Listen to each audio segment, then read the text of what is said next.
Okay, let's unpack this. Imagine a civilization flourishing 5,000 years ago, just bustling with life, that had plumbing systems. Well, more advanced than many modern cities today. It sounds incredible, doesn't it? It really does. Or picture this.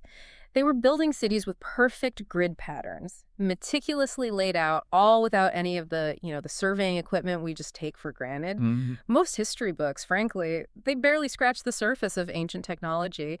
But what if one of the oldest civilizations had secrets that make our modern advancements look, well, maybe a little less revolutionary? That's the core of it, really. We're diving into a truly fascinating deep dive into the astonishing technological advancements of the Indus Valley civilization. And it is truly astounding. The archaeological evidence from sites like Mohenjo-Daro, Harappa, and Lothal, it paints this picture of incredible mathematical precision, engineering brilliance. I mean, innovations that genuinely still mystify us. This deep dive is really about recognizing that ancient genius and seeing how these people were centuries, even millennia, ahead of their time.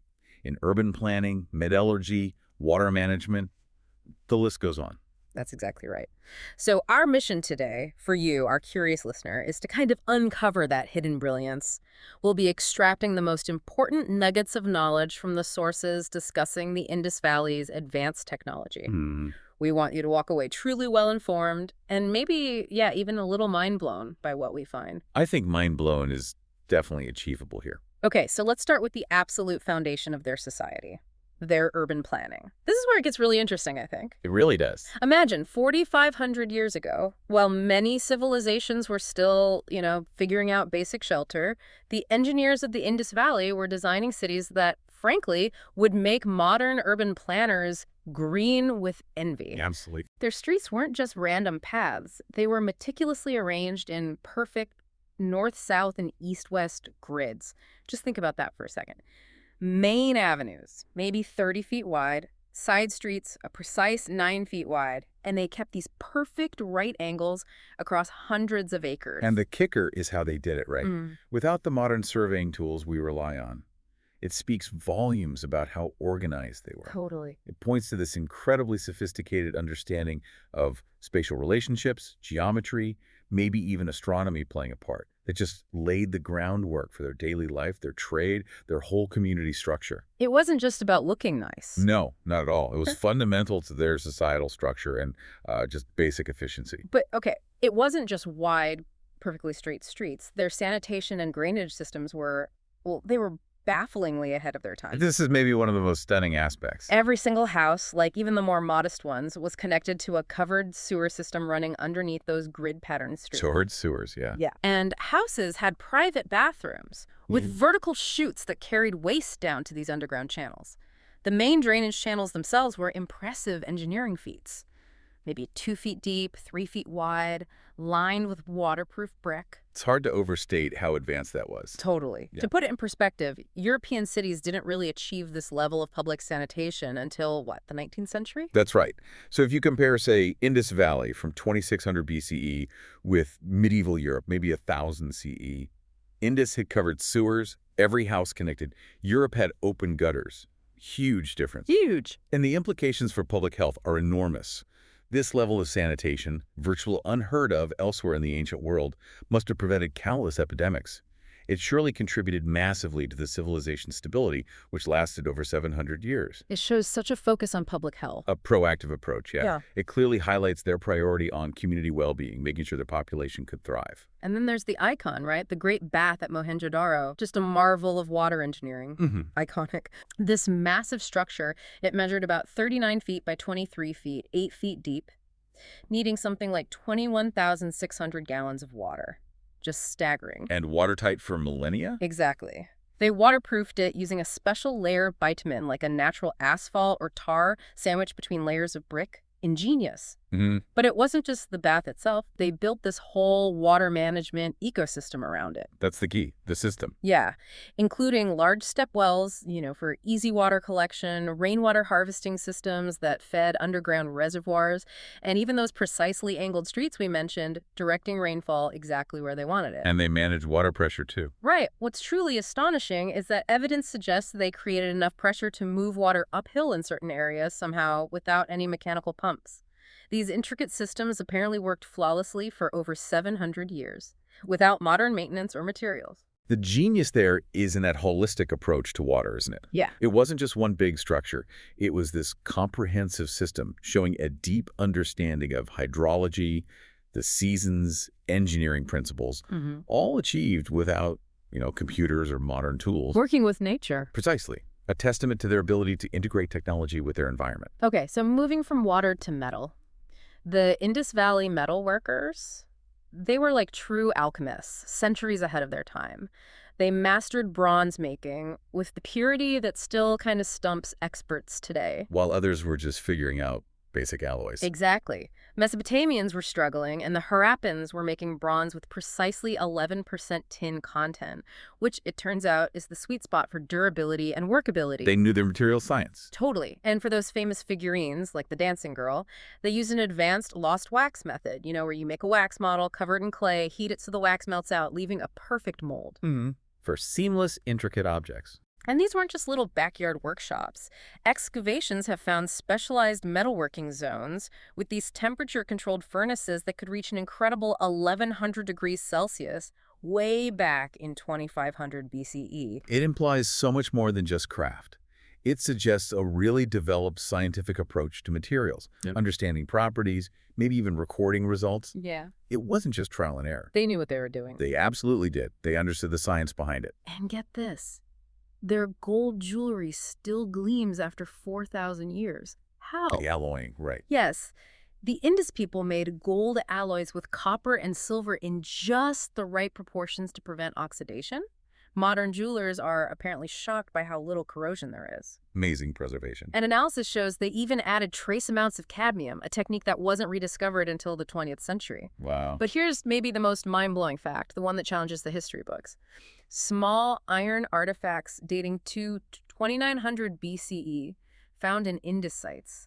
That's nearly 1,000 years before the supposed start of the Iron Age. And not just accidental bits of ore. No, they showed deliberate smelting techniques. That's a critical point. It really forces us to rethink those standard historical timelines for the Iron Age, doesn't it? Absolutely. It suggests they actually had a choice in materials. Maybe they preferred their superior bronze for most things because it was more workable or durable, not because they didn't know about iron. A deliberate technological choice. Exactly. Not just an accident of history. And their metal tools, they almost defy explanation. We're talking surgical precision. Perfectly balanced copper axes with cutting edges made super hard through cold hammering that's basically striking the metal when it's cold over and over, which compacts the structure and makes it incredibly hard without heat. A sophisticated technique. And when metallurgists tried to replicate their copper drills using ancient methods, they couldn't match the hardness or the purity. Microanalysis showed the Harappans somehow reduced impurities in copper to less than 0.1%. That level of purity wasn't seen in Europe until the Renaissance. And for measurement, bronze rulers found at Lothal show markings accurate to 1/16th of an inch. Think about the architectural precision that allows across a whole civilization. Which brings us to their understanding of numbers and the world around them. Right. So what does this all mean for their daily lives, their big projects? All these advancements clearly point to a deep grasp of mathematics and the natural world. And what's truly fascinating, I think, is how that abstract knowledge translated so seamlessly into practical applications. It wasn't just theoretical. No. This mathematical, maybe even astronomical understanding, it underpinned their whole society's organization, their economy, maybe even their spiritual beliefs. It was woven into everything. Imagine a universal measuring system, thousands of years before the metric system. It's hard to wrap your head around. The Indus people used standardized weights, usually made from this hard stone called chert, often in a binary system, 1, 2, 4, 8, 16 units, doubling up. Made precise measurements for trade really easy to scale. And consistent everywhere. Practically identical across sites hundreds of miles apart. The smallest was just under a gram, the largest nearly 11 kilograms. Shows constant use, a real commitment to uniform trade. Wow. Now, okay, look up at the night sky in your mind, then picture an Indus city layout. Yeah. Many structures, like the Great Bath we mentioned, align perfectly with cardinal directions. The Great Bath is on a perfect north-south axis. That's not a coincidence. Definitely not. Several buildings had openings deliberately positioned to capture sunlight during solstices and equinoxes. They were using their buildings as astronomical markers. Which suggests this profound integration, doesn't it? Observation, math, urban planning, all tied together. Hmm. They literally built their world in harmony with the cosmos. Yeah. It reflected a really sophisticated worldview Yeah. where their understanding of the heavens directly informed their constructions on Earth. A powerful example of science woven into daily life. And while Europeans were, struggling with Roman numerals, Anki system. right, the Indus folks were already working with the decimal system nearly 4,000 years ago, using base 10 calculations for incredibly precise measurements. Their measuring sticks show clear decimal markings down to 110th, even 1100th of their standard units. Oh, practical. And this geometric understanding went right back to their city planning. That grid layout wasn't just pretty, it showed advanced geometric principles, streets intersecting at perfect right angles. Consistency again. And in Mohenjo-Daro, the main streets run precisely 9 degrees east of true north. That feels like a deliberate choice, not random alignment. Even their drainage systems had precise slopes, like 1.40, to ensure proper water flow.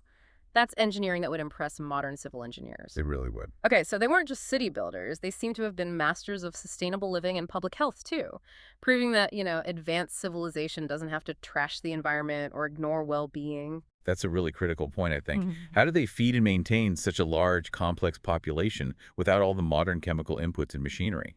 Their agriculture and medical innovations give us some big clues. Get this. Crop rotation. They were doing it maybe 4,500 years earlier than medieval Europe, alternating legumes and cereals to naturally keep the soil fertile. Sustainable farming, basically. Totally. And their irrigation techniques were just wizardry.